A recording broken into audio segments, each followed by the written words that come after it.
인도하여 주시옵소서. 감사하며 예수님의 이름으로 기도했습니다. 아멘. 이 시간 우리에게 주신 하나님 말씀 누가복음 14장 1절부터 14절까지 말씀입니다. 누가복음 14장 1절부터 14절까지.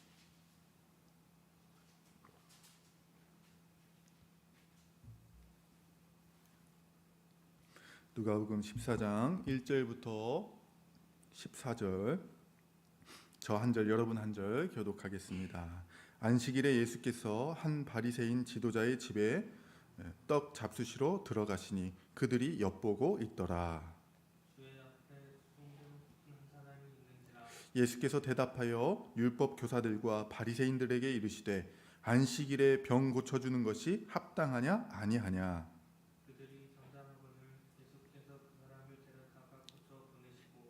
또 그들에게 이르시되 너희 중에 누가 그 아들이나 소가 우물에 빠졌으면 안식일에라도 곧 끌어내지 않겠느냐 하시니, 청함을 받은 사람들이 높은 자리 택함을 보시고 그들에게 비유로 말씀하여 이르시되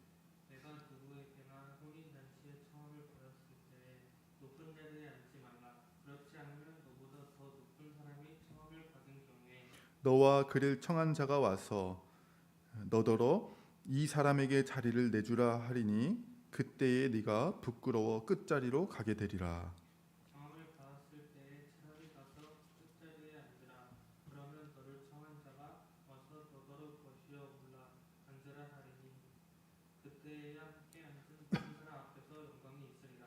무릇 자기를 높이는 자는 낮아지고 자기를 낮추는 자는 높아지리라.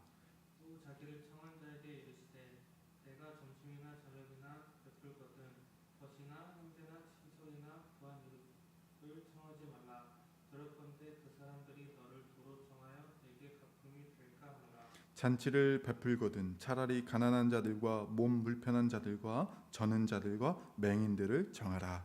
그리하면 그들이 갚을 것이 없으므로 네게 복이 되리니 이는 의인들의 부활 시에 네가 갚음을 받겠음이라 하시더라. 아멘. 아멘. 네, 오늘 예배로 나오신 여러분들을 환영합니다. 안수를 받고 처음으로 가운을 입었습니다. 덥네요.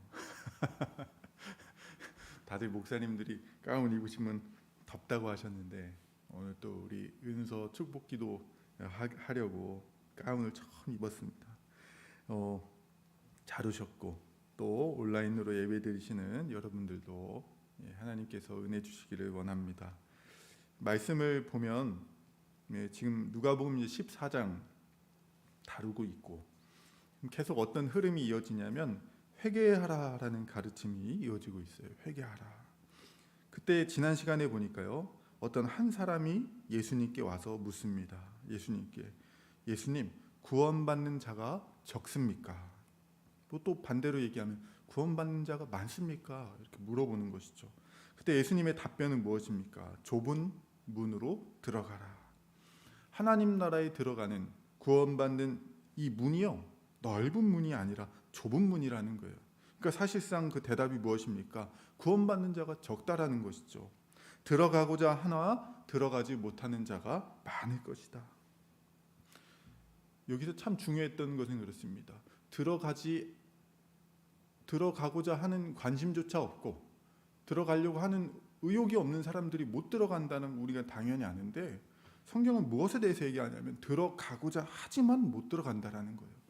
예수님과 가까이 있고 예수님과 먹고 마시고 예수님의 가르침을 다 받는, 들어가고자 하는 이 모습들이 다 있었는데 마지막 때에 딱 뚜껑을 열어보니까 들어가고자 하나 못 들어가고 그 좁은 문 밖에서 슬피 울며 이를 가는 자들이 많이 있을 것이다 말씀하셨습니다. 그래서 여러분, 가까이, 구원의 문은 좁은 문이다. 그리고 두 번째 말씀드렸던 게 가까이 있어서 그냥 아무나 들어가는 것이 아니고 힘써서 들어가야 된다라고 말씀드렸어요. 그럼 우리는 그 좁은 문으로 들어가기 위해서 어떻게 해야 되느냐? 좁은 문을 통과하는 자가 어떤 자들일까? 그때 예수님의 모습이 잘 드러납니다. 한 바리새인이 예수님께 와서 이렇게 얘기했어요. 헤롯이 당신을 죽이려고 합니다. 그러니까 떠나십시오. 알려주는 것이죠. 세례 요한을 죽였던 이 헤롯이 당신도 죽이려고 하니까 피하라고 알려줍니다. 그러니까 그 바리새인은 그래도 적어도 예수님이 하나님이 보내신 이 귀한 선생으로 인정을 했던 것 같아요. 그러니까 도망가라 이렇게 얘기했습니다. 근데 예수님께서 하신 말씀이 무엇입니까? 아니다. 나는 내 길을 갈 것이다. 내가 할 일을 할 것이다. 그래서 선지자가 예루살렘 밖에서 죽는 일이 없다 이렇게 말씀하시죠. 예. 좁은 문, 과연 좁은 문으로 통과하는 그런 삶은 어떤 모습으로 살아가야 할 것인가? 그때 예수님의 모습을 통해서 답변이 되는 것이죠. 예수님, 이 길로 가면 죽는다는 거예요. 이 길로 가면 망한다라고 피하라고 이 어떤 사람이 알려줄 때 또는 세상이 알려줄 때 예수님은요 하나님의 뜻이기 때문에 그 길을 가는 것입니다. 그런 사람들이 바로 좁은 길, 좁은 문으로 통과하는 모습이죠. 예수님께서는 우리에게 말씀하셨어요. 너희도 나와 함께 그 길을 가자. 저와 같이 길을 가는 것입니다. 너희도 너희의 십자가를 지고 나를 따르라. 우리 앞에 어떤 일이 일어날지 모릅니다. 세상 사람들은 우리에게 얘기합니다. 왜 그런 길을 가느냐? 그렇게 가면 망한다. 그럴 때 우리도 이렇게 얘기하는 것이죠. 우리는 좁은 문, 좁은 길로 가는 자다. 이것이 하나님의 뜻이라면 우리는 그 길로 간다. 이렇게 얘기하는 거죠. 가는 것이죠. 주님과 함께 그 길을 가는 것이죠. 그 길 끝에, 그 좁은 문 뒤에 뭐가 있습니까? 하나님 나라의 잔치가 있는 것이죠. 우리는 그 잔치에 아브라함과 이삭과 야곱과 우리 모든 신앙의 선배들과 우리 사랑하는 어머니 또 아버지 할아버지와 함께 그곳에서 천국의 잔치를 누리게 될 것입니다. 이게 이제 지난 시간에 드렸던 말씀이었어요. 오늘 14장을 이제 봅니다. 1절부터 6절에 보니까요. 예수님께서 안식일에 수종병 걸린 사람을 고쳐주시는 장면이 나옵니다. 1절에 예수께서 안식일에 한 바리새인 지도자의 집에 초대가 되셨습니다. 참 재밌죠. 바리새인 집에 초대가 된 게 아니라 지난번에는 바리새인의 집에 초대가 되었어요. 근데 이번에는요. 지도자의 집입니다. 그러니까 높은 인물이에요. 그때 떡을 잡수시게 되었는데 그들이 유심히 지켜보고 있습니다. 그러니까 여러분 이건 유심히 지켜보다라는 건요. 딱 눈 째려보면서 뭐 한번 또 실수하는 거 없나 살펴보는 거예요. 무엇을 보고 있을까요? 떡을 잡수실 때 여러분 11장 37절 기억나세요? 바리새인 집에 초대되셨을 때 예수님이 손 안 씻고 떡을 드셨잖아요. 그러니까 손 안 씻고 떡 먹는다라고 막 그래 째려보고 있을 때 너희들은 겉은 깨끗하나 속은 더럽다 하면서 막 책망하는 장면이 있잖아요. 지금 그걸 다시 한번 혹시나 이번에 또 발각되면 이번엔 한번 더 제대로 한번 예수님과 한번 붙어보겠다라고 유심히 지켜보고 있는 거예요. 근데 2절 보세요. 주님 앞에 수종병 든 한 사람이 있습니다. 수종병은요. 복부에 물이 차가지고 팔과 손, 몸 등이 막 붓는 병이에요. 근데 한번 생각해 보세요. 바리새인 지도자의 집이 있는데 앞서서는 지금 떡을 딱 내왔는데 손 씻고 먹나 안 먹나 막 쳐다보고 있어요. 근데 그 식탁에 누가 앉아 있습니까? 병자가 앉아 있어요. 그 자리에. 이거는 뭡니까? 덫이죠, 덫. 네, 함정이에요. 그러니까 지금 이 바리새인 지도자가 얼마나 이 사람 똑똑하겠습니까? 그 집에 딱 초대해가지고 떡을 내오면서 손을 씻지 않는 것을 또 살펴보고 있고 이제는 앞에서 예수님이 안식일에 회당에서 사람을 고쳤잖아요. 귀신 들린 사람을. 그러니까 그걸 또 이 안식일을 범하는지 안 범하는지를 또 보는 모습을 두 사건을 딱 가지고 동시에 예수님을 이제 확 불리하게 이제 몰고 가려고 지금 이 자리를 마련한 거예요. 대단하죠. 그럼 어떻게 됩니까, 여러분? 제가 예수님이라면 일단 피하고 볼 것 같은데 예수님은 피하지 않습니다. 3절 피하지 않고 오히려 율법 교사들과 바리새인들에게 물어보세요. 아예 아주 더 적극적으로 이 일을 물어보세요. 안식일에 병을 고쳐두는 것이 합당하냐 아니하냐. 4절 그들이 입을 다문 채 아무 말도 하지 못합니다. 그리고 예수님이 수종병 걸린 사람을요 자신 앞으로 딱 데려오죠. 그리고 고치시고 그를 집으로 돌려 보내십니다. 다시 5절 그들에게 또 질문하시죠. 너희 중에 누가 네 아들이나 소가 우물에 빠지면 어떻게 하겠냐? 안식일이라고 그냥 안식일엔 일하면 안 되니까 아들이나 소가 빠졌으면 가만히 두겠냐? 아니죠. 안식일이라도 끌어낼 것 아니냐? 그들이 6절 아무 대답도 하지 못합니다. 이럴 때 이제 우리가 흔히 쓰는 그 뭐죠? 줄임말 입 꾹 닫. 딱 입을 꾹 닫고 아무 말도 하지 못해요. 그때 7절부터 예수님께서 다시 비유로 통해서 말씀하십니다. 7절 청함을 받은 사람들이 높은 자리를 택하는 것을 보시고 잔치에 청함을 받는 사람들이요 손님들이 오는 다 뭐냐면 다 상석에 앉으려고 하는 거예요. 그 모습을 보고 예수님 비유로 말씀하십니다. 여러분 잔치의 높은 자리는 어떤 곳일까요? 막 귀족들이 이렇게 초대된 그런 데라면 왕이 베푼 자리라면 진짜 높은 자리가 있을 거예요. 그래서 이렇게 쭉 신하들이 앉는 자리가 있고 아주 높은 자리에 왕이 앉고 그 좌우로 고관들이 앉을 텐데 이제 그런 상황은 아니고요. 일반적인 잔치에서는 주인공 좌우 옆자리가 높은 자리예요. 그래서 예수님 시대 이후에는요 유대인들에게는 U자형 테이블이 있었다고 해요. 그래서 U자형 테이블이 있고 주인공이 그 U자 밑부분에 앉고요. 좌측에 제일 높은 사람이 앉고 제일 귀한 분이 앉고 우측에 두 번째로 귀한 분이 앉았다는 거예요. 그러니까 높은 자리는 어쨌든 이 주인공 좌우편인 거예요. 그래서 사람들이 다 좌우편에만 앉으려고 하는 것이죠. 그때 8절에 예수님께서 얘기하십니다. 혼인잔치에 청함을 받았을 때에 높은 자리에 앉으려고 하지 마라. 왜냐하면 너보다 더 높은 사람이 청함을 받아서 온다면 보통 높은 사람들을 나중에 와요. 주인공들은 나중에 오죠. 그때 9절 너와 그를 청한 자가 와서 그 사람에게 자리를 내주라고 말하면 주인공의 이 혼인잔치에 이제 주인공인 신랑이 와가지고 얘기합니다. 교선 형제 미안한데 저기 재욱 형제가 왔으니까 저쪽 자리를 좀 가주세요. 이러면 이제 굉장히 부끄러워하죠. 그래서 보니까 사람들이 다 보는데 상석에 앉아 있다가 사람들이 다 보는데 부끄러움을 당하면서 끝자리로 가게 되는 거예요.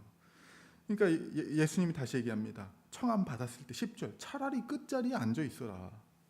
그러면 청한 주인이 와가지고 어이 친구 왜 이렇게 끝자리에 앉아 있어? 좀 앞으로 올라와. 중간 자리로 옮겨줄 거 아니에요. 그러면 모든 사람들 앞에서 부끄러움 당하는 게 아니라 영광을 받을 것 아니냐? 11절 결론이죠. 이 비유의 결론. 자기를 높이는 자는 낮아지고 자기를 낮추는 자는 높아질 것이다. 하나님 앞에서요. 이 잔치는 하나님의 잔치죠. 하나님 베푸신 잔치예요. 하나님 베푸신 잔치에서 자기를 높이는 자, 이 높이는 자는요 낮추실 거예요. 하나님이 아주 낮추실 거예요. 그러네 겸손하게 자기를 낮추는 자는 하나님이 높이실 것이다 이렇게 얘기합니다. 마지막 12절, 14절. 12절 또 자기를 청한 자에게 이르시되 예수님이 얘기하시는 거예요. 예수님을 청한 사람이 누굽니까? 바리새인 지도자죠. 바리새인 지도자에게 말씀하십니다. 네가 점심이나 저녁에 누구에게 잔치를 베풀거든 벗이나 형제나 친척이나 벗, 형제, 친척 가까운 관계를 얘기합니다. 벗은 친구죠. 형제는 자기의 가까운 혈육을 얘기하고 그 형제 자매 직속 형제 자매를 얘기하고 친척은 이제 어머니의 가족들이나 이런 친척들을 얘기하는 거예요. 그러니까 벗 형제 친척들은요 가까운 관계를 얘기합니다. 또 부한 이웃을 청하지 말라. 부한 이웃은 무엇입니까? 내가 잘 보여서 나에게 도움을 줄 수 있는 사람. 이런 사람들을 청하지 말라라는 거예요. 왜? 두렵건대 그 사람들이 너를 도로 청하여 너에게 갚음이 될까 하노라. 그러니까 이게 뭔 말이냐면 잔치를 베풀잖아요. 그러면은 그 받아 베푼 거를 이 사람들이 너에게 도로 갚을까 봐 난 두렵다. 이렇게 얘기하는 것입니다. 13절 잔치를 베풀거든 차라리 가난한 사람들, 몸 불편한 자들, 저는 자들, 맹인들을 청해라. 이 사람들은 어떤 사람들이에요? 14절 갚을 수 없는 사람들. 가난한 사람들은요, 잔치를 베풀면요, 와갖고 막 고맙습니다 하고 먹을 거 아니에요. 근데 도로 갚을 수가 없어요. 왜요? 가난하니까. 종들은요, 여러분 지금 가난한 사람분들이 어디 수당 받고 뭐 받고 해가지고 우리한테 함께 사줄 수 있잖아요. 근데 그때 당시에는 이 종들은요, 이 가난을 벗어날 수가 없어요. 종살이에서 대물림 됩니다. 종이 낳잖아요, 자녀를. 그럼 그 사람도 종이에요. 그냥 그렇게 대물림 되는 건데 절대로 갚을 수 없죠. 그렇게 몸이 불편한 사람들, 저는 사람들, 맹인들, 이런 사람들을 대접하라는 거예요. 왜? 갚을 수 없으니까 너희들에게 복이 될 것이다. 의인들의 부활 시에 하나님께서 너에게 갚으실 것이다. 믿음으로 행하는 것이죠. 그러면은 하나님께서 부활 시에 갚으실 겁니다. 부활 시에 갚는다는 거 뭘까요? 부활 시에 그렇게 참된 믿음으로 좁은 문으로 들어가는 삶을 살았으면 이 사람은 부활 시에 부활에 참여하게 되겠죠. 여러분, 이게 하나님께서 우리에게 최고로 갚으시는 상급이죠. 최고로 갚으시는 선물이고 최고로 높이시는 거예요. 부활 시에 부활에 참여하게 되는 거예요. 그리고 주의 칭찬과 상급을 받게 될 것입니다. 본문의 설명을 드렸습니다. 이제 이 말씀을 가지고 여러분들과 은혜를 좀 나누고자 합니다. 여러분, 오늘 이 14장 1절부터 이렇게 본문이 쭉 시작되고 있는데, 사건이 시작될 때의 단어들을 살펴보면요, 안식일이에요. 안식일. 하나님을 예배하는 안식일. 그리고 또 장소가 어디입니까? 식사가 바리새인의 지도자의 집에서, 굉장히 높은 인물이죠. 잘 살았을 거예요. 좋은 집에서 식사 초대가 되어서 떡을 잡수시고 계시는 거예요. 분위기가요, 밝습니다. 근데 자세히 살펴보면 그들은 엿보고 있더라. 또 고쳐주시는데 맞냐 틀리냐 서늘한 긴장감이 돌고 있죠. 그래서 한편으로는 안식일, 식사, 떡 이런 걸 보면은 뭔가 밝은 분위기 같으나 자세히 보면 서늘한 긴장감이 들고 있는 것이죠. 오늘 우리의 모습을 한번 살펴봅니다. 여러분, 오늘 우리의 모습은요, 주일에 이렇게 좋은 장소에서, 또 여러분들 계신 좋은 장소에서 함께 찬양하며 또 맛있는 식사를 나누고 우리 함께 교제하면서 이렇게 있습니다. 근데 우리의 이렇게 밝은 모습 속에서 정말 자세히 우리의 모습 살펴보면 혹 우리도 엿듣고 있더라. 그게 맞냐? 그게 틀리냐? 혹시 이런 교회라면, 이런 한뜻 교회라면 어떨까라는 생각이 들어요. 그래서 이 말씀을 통해서 우리도 겉으로 주일, 좋은 장소, 함께 맛있는 것을 먹을 뿐만 아니라 그 이면에도 서로를 사랑하고 서로를 도와주고 서로를 돕는 이런 복된 교회였으면 좋겠다. 그리고 이 말씀을 통해서 그런 교회가 되기를 원합니다. 여러분, 예수님께서는 서기관과 바리새인들에게 이렇게 질문하십니다. 안식일에 병을 고쳐두는 것이 합당하냐, 합당하지 않느냐. 여러분, 이 말씀을 통해서 우리가 처음 나누고자 하는 건 뭡니까? 안식일에 사람을 고쳐주는 것, 안식일에 사람을 돕는 것은요, 합당하다라는 거예요. 그래서 이제 안식일이라는 단어를 좀 쓰지 않으려고 합니다. 이 안식일을 주일로 바꾸려고 해요. 이 안식일의 성취, 이 안식일이 어떻게 이루어졌습니까? 예수님께서 죽으시고 부활하셔서 주일날, 그렇죠? 안식일 다음날 부활하심으로 이제는 우리는 이 안식의 개념을 이 주일에 지키고 있잖아요. 그러므로 우리는 이제 안식일이라고 쓰지 않겠습니다. 그래서 이렇게 말씀드리고 싶어요. 신자는 주일에 서로를 열심히 섬기는 자들입니다.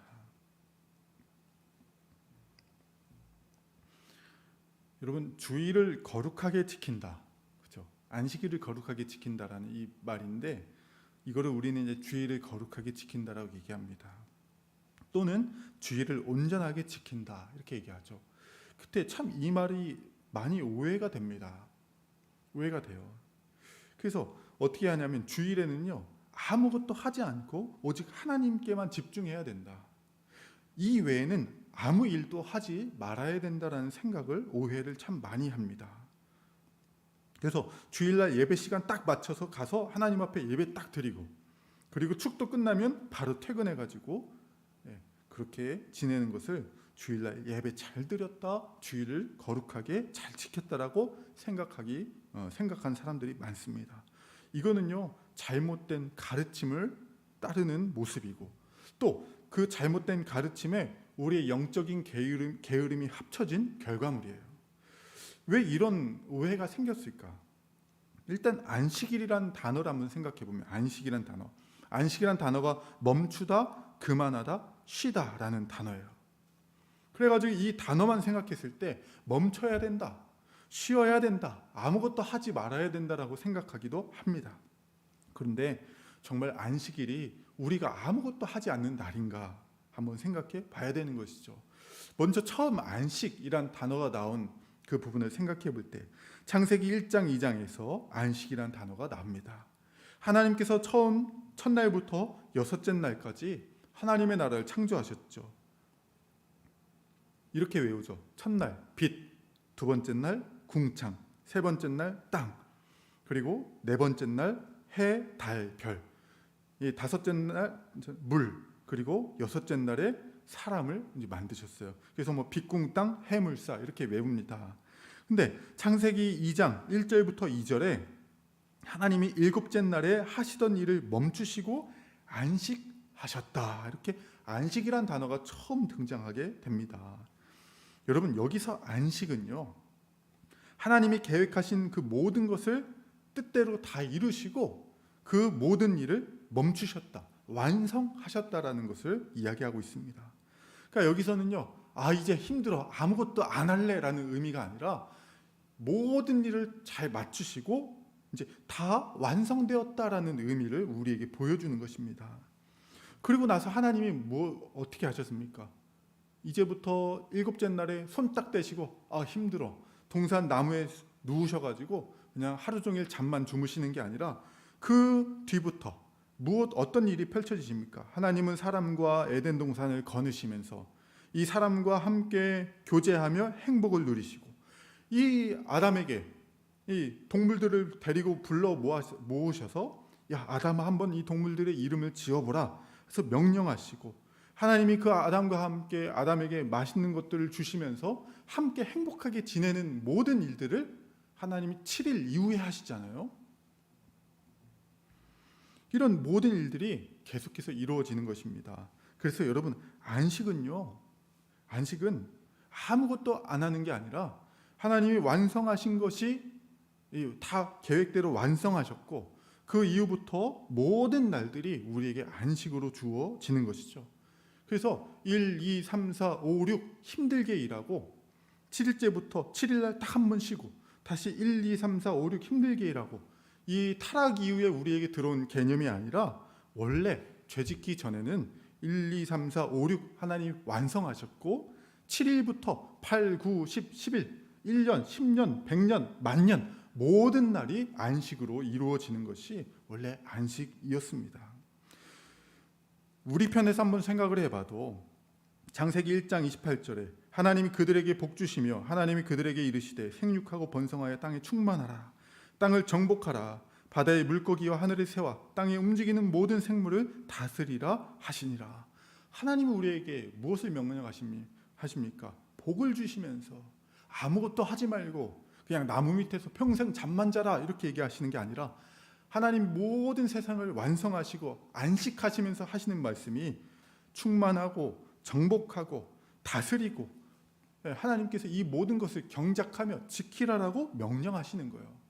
그러므로 여러분, 안식은 아무것도 안 하는 게 아니라 안식은 하나님 모든 세상을 복되게 완성하셨다는 것을 얘기하시는 것이고, 그리고 이 세상에서 하나님과 함께 거느리고 하나님과 함께 먹고 마시며 하나님과 함께 모든 세상을 다스리고 정복하는 이 삶을 안식이라고 하는 것입니다. 그래서 안식일, 주일에 여러분 진짜 안식하는 건 무엇입니까? 아무것도 안 하는 게 아니에요. 아무것도 안 하는 게 아니라 정말 죄인이었던 우리가 이제 여기서 벗어나서 다시 하나님과 열심히 교제하는 것, 그 하나님과 교제를 우리가 무엇을 통해서 합니까? 예배를 통해서 하는 것이죠. 열심히 예배 드리는 것이 안식을 누리는 거예요. 또 뿐만 아니라 이 죄 때문에 우리가 서로에 대해서 저주하고 서로를 죽이며 서로와 갈등했던 이 모든 것이 이제 예수 그리스도 안에서 회복되고 서로를 사랑하고 서로를 돕는 모습으로 회복되었잖아요. 이제는 다시 이 주일에 우리는 모여가지고 열심히 안식을 누린다는 건 무엇입니까? 그리스도 안에서 형제를 사랑하고, 형제가 수종병이 들면 그를 고쳐주고, 형제가 연약함이 있으면 그를 고쳐주고, 형제가 부족함이 있으면 그를 위해서 고쳐주며 열심히 교제하는 것이 안식인 것입니다. 그리고 함께 경작하듯이 영적인 발전을 도모하고 함께 마시고 함께 먹고 행복하게 지내는 이 모든 시간들이 바로 안식이고 안식을 누리는 것입니다. 여러분 한번 생각해 보세요. 주일날 안식을 누리기 위해서 오잖아요. 근데 그냥 모든 사람이 다 아무것도 안 해요. 일단 저부터 아무것도 안 합니다. 설교 안 해요. 좋죠? 여기 딱 서가지고 잘 오셨습니다. 자, 우리 이제 안식합시다. 아무것도 안 하고 그냥 대충 한 10분 있다가 안식했죠? 이제 돌아갑시다. 여러분 그러면 그게 교회입니까? 아니잖아요. 근데 우리는 그런 생각을 하고 있는 거예요. 죄악된 잘못된 가르침과 영적 게으름이 다 합쳐져 가지고 안식 아무것도 안 하는 거야. 근데 자기 아들이 그리고 자기 소가 구덩이에 빠지면 다 구할 거 아니에요. 그러면 아무것도 안 한다고 한 사람들이 주일날 예배 딱 끝나면 뭐 합니까? 가가지고 맛있는 거 사 먹고 친구들과 놀러 가고 열심히 하죠. 데이트는 또 열심히 할 거예요. 그런 모습들을 봅니다. 그래서 여러분 이게 잘못된 생각이라는 거예요. 안식일에는 아무것도 하는 게 아닌가. 열심히 하나님과 교제하고 서로 교제하고 수종병을 고치고 서로를 돕는 것이 진정한 안식인 것이죠. 그래서 여러분 우리는 주일날 딱 예배 시간 맞춰가지고 10시 59분에 왔다가 10시 59분에 딱 왔다가 12시 축도 땡 치면 집에 가가지고 오늘도 안식했다라고 하는 것이 아니라 열심히 예배하고 열심히 섬기고 교제하고 또 도와주고 그렇게 누리다가 집에 딱 가가지고 힘들어서 옷을 딱 벗으면서 땀에 절은 옷을 딱 벗으면서 오늘도 제대로 안식했다라고 고백하는 게 바로 신자의 안식의 모습인 것이죠. 근데 그런 생각이 있어요. 참 안식이란 단어가 오늘날 우리가 누려야 되는 안식일과 이 주일과 사실 좀 딱 맞아 떨어지지 않는다. 좀 안식일은 좀 평안해야 되고 좀 그렇죠? 마음도 평안해야 되고 좀 이래야 되는데 좀 여전히 마음도 어렵기도 할 때도 있고 몸은 너무 힘들고 왜 그런가? 바로 죄 때문에 그렇죠. 나의 연약함들이 있고 또 부족한 자원 때문에 체력과 재정과 시간 때문에 또 세상 문화 속에서 살면서 안식은요 오직 자기를 위해 살아가고 아무것도 안 하고 그냥 자기를 위해서 만족을 누리는 것이 진정한 뭐라고 합니까? 사람들은요 뭐 안식이라는 표현을 안 쓰잖아요. 힐링 이런 표현하죠. 힐링. 그런 것이 진정한 힐링이다 이렇게 생각하는데 우리는 그것을 반대 개념으로 가지고 살아가다 보니까 죄악된 세상에서 이것이 어렵게만 느껴지는 겁니다. 그런데 여러분 다시 한번 성경을 통해서 보면 이것이 안식이 아니기 때문에 어려움으로 다가오는 게 아니라 우리가 죄악된 세상에 살아가고 있기 때문에 안식이 아닌 것처럼 느껴지는 것이죠. 이제 성경의 말씀을 통해서 우리가 듣습니다. 이것이 진정한 안식이라는 것이요.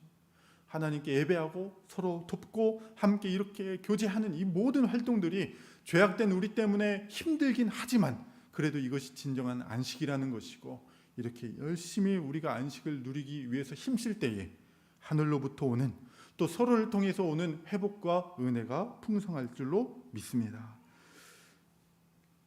이 말씀을 붙들고 진정한 안식을 누리기 위해서 주일날 힘써서 일하는 우리 모두가 되기를 원합니다. 두 번째로 신자는요 낮은 자리에 앉는 자예요. 낮은 자리에. 잔치에 초대된 사람들이 다 높은 자리에 앉으려고 합니다. 왜 그럴까요? 자기가 높은 자리에 앉을 존재라고 생각하기 때문에 그렇죠. 나 정도 되는 사람이면 높은 자리에 앉아야 돼. 그리고 나 정도 되는 사람이면 대접을 받아야 된다라고 생각을 하는 거예요. 그런데 성경은 끝자리에 앉으라라고 얘기합니다. 여러분, 예전에 저는 이 고향의 모교에는요 진짜 이렇게 자리가 따로 있었어요. 그래서 장로님 석이 따로 있었습니다. 장로석. 그래서 저희 교회라면 좌측 맨 앞에 2인용 소파가 있었어요. 2인용 소파. 근데 언제적 일이냐면 한 30년 전에 그 소파가 있었거든요. 여러분 혹시 30년 전에 집에 소파 있으셨어요? 저희는 소파가 한 2년 전에 생겼어요. 집에 처음으로. 저희는 소파라는 걸 앉아본 적이 없어요. 집에서. 근데 저희 교회는요 30년 전에 소파가 있었어요. 가죽 소파 2인용이. 그러니까 장로석이 있었어요. 그리고 좌측에는 남자들이 앉고 우측에는 여자분들이 앉았어요. 그러니까 정확하게 딱 저희 교회는 자리가 구분되어 있었어요. 근데 한번 생각해 보세요. 저희 교회는 자리가 구분되지 않습니다. 사실 앞자리에 안 앉고 뒷자리에 앉고 싶어요. 끝자리에 앉고 싶어 하죠. 왜요? 앞자리 불편하니까. 이런 우리 현실 속에서 어떻게 이 말씀을 적용할 수 있을까? 여러분, 우리는 지금 사실 자리를 구분하지 않습니다. 그런데요, 이 말씀을 통해 주님께서 지금 우리에게 하시는 교훈은 무엇일까요? 자기가 높은 사람이라고 생각하는, 뒷자리에 앉든 앞자리에 앉든 뭐 소그룹 시대에 앉든 문제는 이거예요. 자기가 높은 사람이라고 생각하고 대접받으려고 하는 그 교만함을 얘기하는 거예요. 자리 구분을 얘기하지 않고 교만함. 그래서 얘기합니다. 겸손한 마음으로 낮아지고 다른 사람을 섬기라고 주님께서 말씀하시는 거예요. 여러분, 잔치에 나와서 하나님 나라의 잔치에 나와가지고 우리가 정말 참된 안식을 누리고 기쁨을 누리려고 하면 이 자세가 필요한 거예요. 모두가 겸손해야 되는 거예요.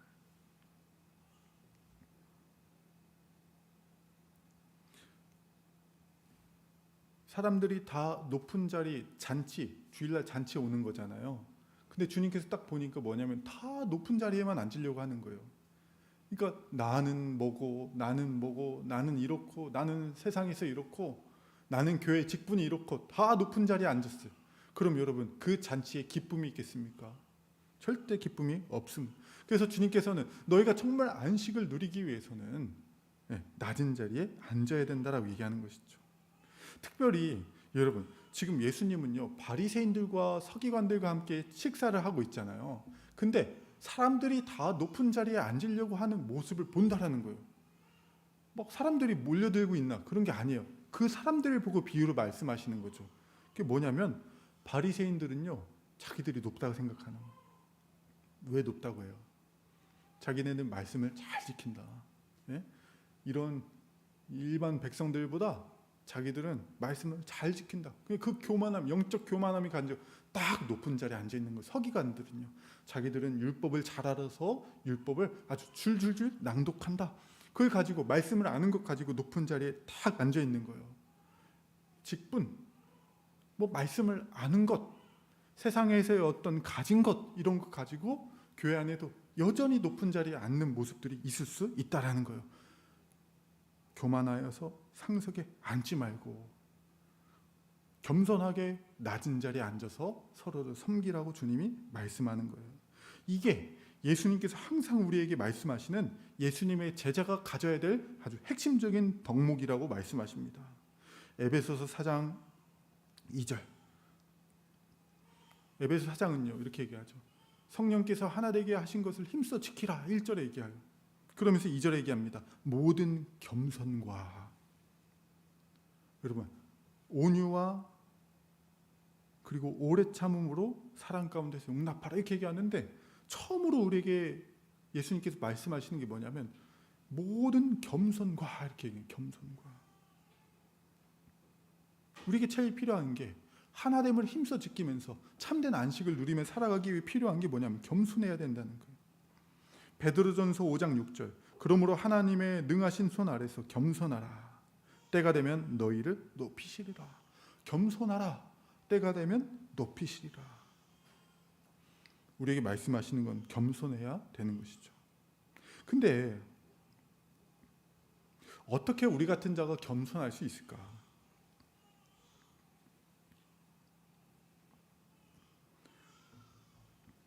사실 여러분, 이렇게 세상을 살아가다 보면요, 겸손이 아니라 교만할 때가 많이 있어요. 저도 그렇고.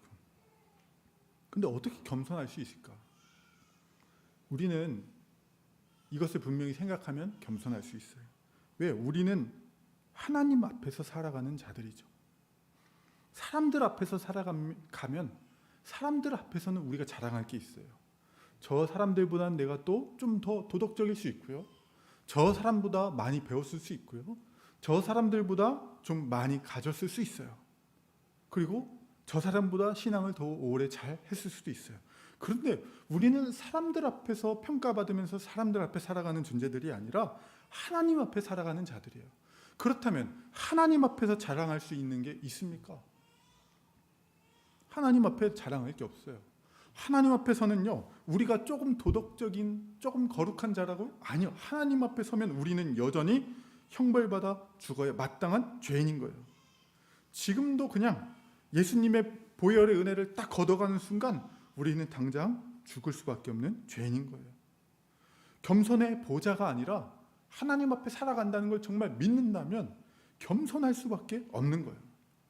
신앙생활 할 때 누군가를 가르치거나 누군가를 섬기거나 누군가를 위해서 살아가는 이 모든 것들, 내가 가진 지식, 내가 가진 능력, 내가 가진 재정, 모든 것 다 하나님께서 베푸신 것들 가지고 우리는 살아가고 있는 거죠.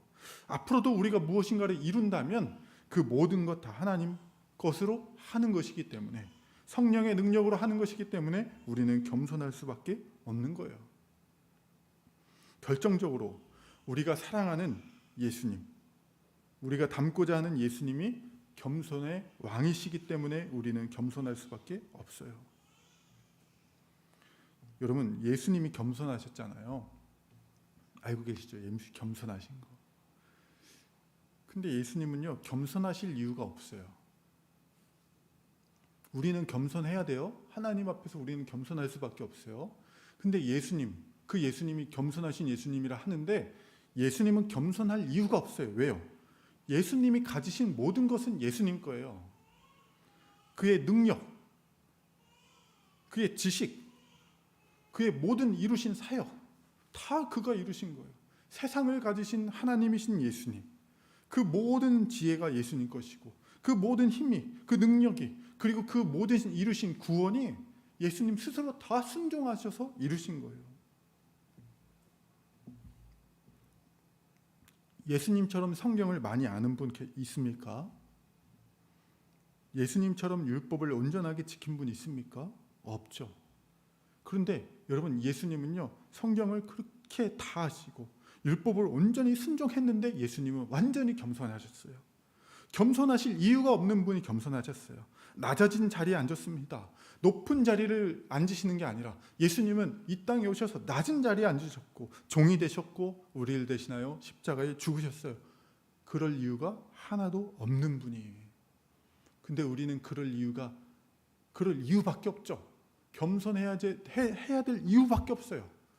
하나님 앞에서, 예수님 앞에서. 그래서 우리는 그 예수님을 생각할 때, 그분을 닮고 그분을 사랑하는 그 예수님을 생각해 볼 때 우리는 겸손할 수밖에 없는 거예요. 두 번째, 다시 말씀드리면 신자는 예수님처럼 겸손하여져서 낮은 자리에 앉는 자예요. 이 낮은 자리에 앉는 마음과 이 자세가 있을 때 우리는 이 안에 하나님의 나라의 잔치를 누리면서 살아갈 수 있게 되는 것이죠. 마지막으로 세 번째, 그러면 낮은 자리에 앉아서 우리는 실제 마음뿐만 아니라 이제는 행동도 해야 되는 것인데 그 행동이 무엇입니까? 마지막 12절부터 14절. 도로 받을 것을 기대하지 않고 섬기면서 살아갑니다. 마음을 낮추죠. 겸손하게 낮춥니다. 뿐만 아니라 이제 베푸는데 어떻게 베푸냐면 도로 받을 것을 기대하지 않고 섬기는 거예요. 여러분 12절을 한번 보세요. 또 자기가 자기를 청한 자에게 이르시되 네가 점심이나 저녁을 베풀거든 벗이나 형제나 친척이나 부한 이웃을 청하지 말라. 이러면서 얘기합니다. 두렵건대, 이렇게 두렵건대. 여러분, 예수님은요, 이게 두려운 일이라는 거예요. 두려운 일이라는 거예요. 뭐가 두렵냐? 도로 받을까봐 두렵다. 네, 두렵건대 그 사람들이 너를 도로 청하여 너에게 다시 갚을까봐 두렵다는 거예요. 여러분, 이게 이해가 되세요? 내가 뭔가를 베풀었잖아요. 이렇게 베풀 때 지금 예수님이 두렵다는 거예요. 뭐가 두렵냐면 그 사람이 그걸 다시 돌려주는 거, 혹은 다시 우리에게 어떤 것으로 갚는 것이 두렵다는 거예요. 여러분, 세상에서는 이렇게 얘기합니다. 가는 게 있으면 오는 게 있어야지, 이렇게 얘기하죠. 가는 게 있으면 오는 게 있는 게 당연한 이치인 거예요. 근데 예수님은요, 뭐라고 얘기하냐면 가는 게 있는데 오는 게 있다, 이게 두렵다는 거예요. 그래서 이게 아주 좋은 현상인데 오히려 이거 받으면 안 된다는 거예요. 그래가지고 어떻게 얘기합니까? 벗, 형제, 친척, 그리고 부한 이웃과만 교제하면서 살아가지 말고, 이 사람들, 나에게 베풀 사람들, 다시 나에게 갚을 사람들, 이런 사람들과만은 교제하지 말고 오히려 갚을 수 없는 사람들과 교제하라고 얘기합니다. 두렵다는 거예요. 무엇이 두렵습니까? 마태복음 6장 2절. 마태복음 6장 2절. 그러므로 구제할 때에 외식하는 자가 사람에게서 영광을 받으려고 회당과 거리에서 하는 것과 같이 너희 앞에서 나팔을 불지 마라. 바리새인들은요, 구제할 때 나팔을 불었다는 거예요. 내가 구제한다. 나같이 멋진 사람 너희들에게 구제한다. 와서 받으라. 이런 식으로 막 자기를 드러내면서 구제했다는 거예요. 그때 이렇게 얘기합니다. 진실로 너희에게 이르노니 그들은 자기 상을 이미 받았느니라. 그렇게 사람들에게 인정받고 베풀었을 때 그 인정을 도로 받거나 그 물건을 다시 받는 이런 일들이 있을 때 무엇이 두렵냐면 자기 상을 받아버렸잖아요. 그러니까 누구에게 받을 상이 없어요. 하나님께 받을 상이 없는 거예요. 예수님은 그게 두렵다는 거예요. 여러분, 우리가 사람들에게 도로 받지 말아야 돼요. 오히려 안 받는, 물론 형제 자매들, 가까운 사람도 섬기죠. 그것도 해야 돼요, 당연히. 내 가족들도 도와주기도 하고 친구들도 도와주기도 해요. 근데 이런 사람들뿐만 아니라 더 가치 있는 게 뭐냐면, 더 훗날 우리 미래에 영광스럽게 드러날 게 뭐냐면, 정말 우리의 관계가 별로 없는 사람들, 우리에게 갚을 것이 없는 사람들을 섬기는 것이 더 좋은 거예요. 왜? 하나님께서 갚으시니까. 그래서 우리는 이렇게 얘기합니다. 섬겨보자가 아니라, 도로 받지 못해서 섬겨보자가 아니라, 아니 이제는 주지 말라라고 얘기하면서 더 열심히 해야 된다. 왜? 하나님께서는 섬기시는 그 모든 것, 작은 소자에게 물 한 그릇 주는 것도 잃지 않고 그 상을 우리에게 주신다라고 얘기하는 거예요. 그러니까 여러분, 우리가 도로 받지 않고 열심히 섬길 때 마지막 날에 주님께 받을 상급이 얼마나 클까, 얼마나 클까, 그것을 생각해 보면서, 그것을 기대하면서 섬기면서 살아가라고 얘기하는 거예요. 사실 섬기지 못하는 이유 중에 하나가 도로 받을 것을 자연스럽게 생각했기 때문에 그래요. 사람인 게 본전 욕심이 나거든요. 그래서 이 사람은 그래도 나랑 친한 사람이니까 하지, 저 사람은 그래도 나에게 이 정도를 해줬으니까 혹은 할 거니까 하지. 근데 성경은 그렇게 하지 말라라는 거예요. 이럴 때 섬김의 대상이 확 넓어집니다. 이제는 하나님께서 갚으실 걸 생각할 때 누구든지 섬길 수 있어요. 내가 베푸는 것이 아깝지 않고 누구든지 섬길 수 있게 되는 거예요. 이런 마음으로 살아가는 자가 바로 신자고, 이런 마음으로 살아가는 진짜 마음의 안식이, 평강이 찾아오게 되는 것이죠. 한 예를 들어드리면서 이제 말씀을 정리하려고 합니다. 천안에 사역할 때, 예전에도 이런 말씀을 한번 드렸던 적이 있는데, 한 청년이 저한테 그랬어요. 자기는 처음 이 개척 멤버로 이 교회에 와가지고 섬기다가 어느 정도 지난 시간이 됐을 때 처음 오는 사람들한테 마음을 못 열었다라는 거예요. 왜 못 열었냐 그랬더니 처음에 개척하니까요, 한 영혼이 귀하잖아요. 그래서 한 사람이 딱 왔는데 와, 막 어떻게 우리 교회를 알고 왔대. 그래서 막 잘해주고 밥도 사주고 막 친하게 했는데 한 달 정도 오다가 그냥 나가버린다는 거예요. 뭐 그럴 수 있어요. 근데 두 번째로 온 사람도 또 그렇게 섬기고 막 친하게 해줬는데 또 몇 주 오다가 나가버리고, 이런 식으로 몇 명의 사람들이 왔다 갔다 하는 것을 보니까 나중에 이 사람이 상처가 돼가지고 뭐냐면 어차피 왔다가 또 가겠지라는 생각을 하고 사람들이 오면 거리를 뒀다라는 거예요. 근데 지금은 복음을 깨닫고 이제 이 마음이 이제 싹 사라져가지고 처음 오는 사람들에게 다 잘해준다라는 거예요. 누구든지. 여러분 생각해 보세요. 우리가 나그네를 대접하는 건 하나님의 명령인 거예요. 그리고 그 사람이 또 교회가 누군가를 막 이렇게 잘 대접할 때요, 그 사람이 딱 떠나가 버리면 우리에게 남는 게 없는 것 같잖아요. 근데 남는 게 없는 게 아니라 있어요. 왜요? 하나님께서는 우리가 그 섬긴 것을 기억하고 계시고 우리 개인과 교회에게 마지막 날에 큰 상급을 주신다는 거예요. 그런 사역의 연속성이 있는 게 바로 우리 교회가 섬기고 있는 한책의 사람들 사역인 것 같아요. 여러분, 우리 교회가 한책의 사람들 사역, 특별히 서울신대 전도사님들을 섬기죠. 그래서 우리 장소를 제공해서 이번에도 한 16명 정도 오셨어요. 그리고 여러분 제가 사진 올렸죠. 사진 올렸죠. 치킨 시켰어요. 교회 재정으로 저희가 섬긴 거예요. 장소도 제공하고 치킨도 섬기고 열심히 같이 먹고 마시면서 그렇게 전사님들 섬겼어요. 여러분, 근데 중요한 건 아세요? 이 전도사님들은 사역자들이잖아요. 여기서 3년 훈련 받고 어떻게 졸업하면요 다 가는 거예요. 저희 남아가지고 저희 교회 성도가 될 사람들은 없어요. 여러분, 그러면은 사실 이 굉장히 사실 의미 없는 사역 아닙니까, 교회에서? 근데요, 저희는 그렇게 생각하지 않아요. 결국에는 이 모든 은혜를 하나님께서 우리 교회에게 다 갚아주시고 또 그 은혜와 보상이, 상급이 우리에게 있다라는 것을 믿으면서 우리는 사역하는 것입니다. 여러분, 이것을 잘 기억하십시오. 개인적으로도 주변에 있는 정말 이 사람들랑 거리가 먼데 또 이 사람 나에게 이걸 이렇게 해줬다고 갚을 수 없는데, 아니 오히려 선을 베푸는데 악으로 보답할 수도 있겠다는 생각이 있을 때 이 말씀을 기억하십시오. 오히려 받을 것 생각하고 사역하는 사람들이 두려운 거예요. 오히려 안 받는 게 더 좋습니다. 왜? 하나님께서 갚아주시니까.